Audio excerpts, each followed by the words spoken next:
వచ్చారు. ఆయన పోలింగ్ కేంద్రం దగ్గర ఓటు హక్కును వినియోగించుకోవడానికి వెయిట్ చేస్తూ ఉన్నారు.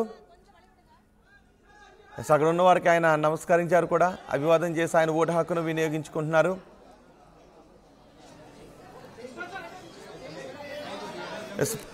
మనం పళనిస్వామి కూడా ఓటు హక్కును వినియోగించుకున్నారు. పళనిస్వామి సేలం నియోజకవర్గం నుంచి ఆయన బరిలో ఉన్నారు. ఒక బాక్స్లో మనం రజనీకాంత్ ఓటు హక్కును వినియోగించుకుంటున్న దృశ్యాలు చూస్తున్నాం. రెండో బాక్స్లో పళనిస్వామి ఓటు హక్కును వినియోగించుకోవటానికి ఆయన పోలింగ్ కేంద్రానికి వచ్చిన దృశ్యాలు కూడా చూస్తున్నాం. పళనిస్వామి తమిళనాడు సేలం నియోజకవర్గం నుంచి ఆయన బరిలో ఉన్నారు. ఓటు హక్కును వినియోగించుకున్న తర్వాత ఆయన నవ్వుతూ ఇంక్ మార్క్ని మీడియాకు చూపిస్తూ రజనీకాంత్ బయటకు వస్తున్నారు. పళనిస్వామి కూడా లైన్లో వేచి ఉన్న దృశ్యాలు చూస్తున్నాం. పళనిస్వామి సేలం నియోజకవర్గం నుంచి ఆయన పోటీ చేస్తున్నారు. తమిళనాడు సేలం నియోజకవర్గం నుంచి పళనిస్వామి బరిలో ఉన్నారు. ఉదయం 7 గంటల నుంచి సాయంత్రం 5 గంటల వరకు పోలింగ్ జరుగుతుంది. సమస్యాత్మక ప్రాంతాల్లో 1 గంట ముందే పోలింగ్ ముగుస్తుంది. దేశవ్యాప్తంగా 16.63 కోట్ల మంది ఓటర్లు ఓటు హక్కును వినియోగించుకుంటున్నారు. అందులో పురుషులు 8.4 కోట్ల మంది ఉంటే మహిళలు 8.23 కోట్ల మంది మహిళలు తమ ఓటు హక్కును వినియోగించుకుంటున్నారు.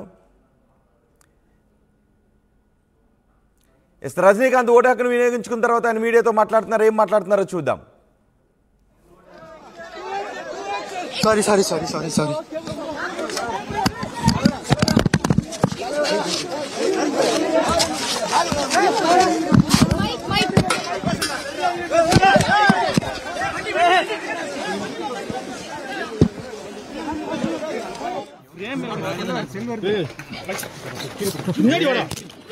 వినియోగించుకున్న తర్వాత ఆయన మీడియాతో మాట్లాడుతున్నారు. పళనిస్వామి ఏం మాట్లాడుతున్నారో చూద్దాం.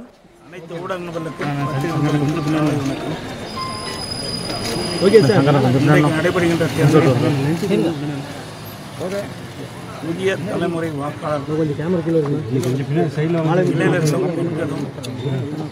வாக்காளர் மக்களும் தவறாமல்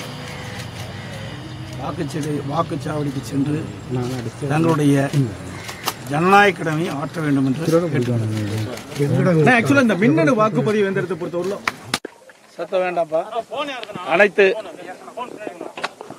அனைத்து ஊடக நண்பர்களுக்கும் பத்திரிகை நண்பர்களுக்கும் காலை வணக்கம். இன்றைக்கு நடைபெறுகின்ற தேர்தலில் புதிய தலைமுறை வாக்காளரும்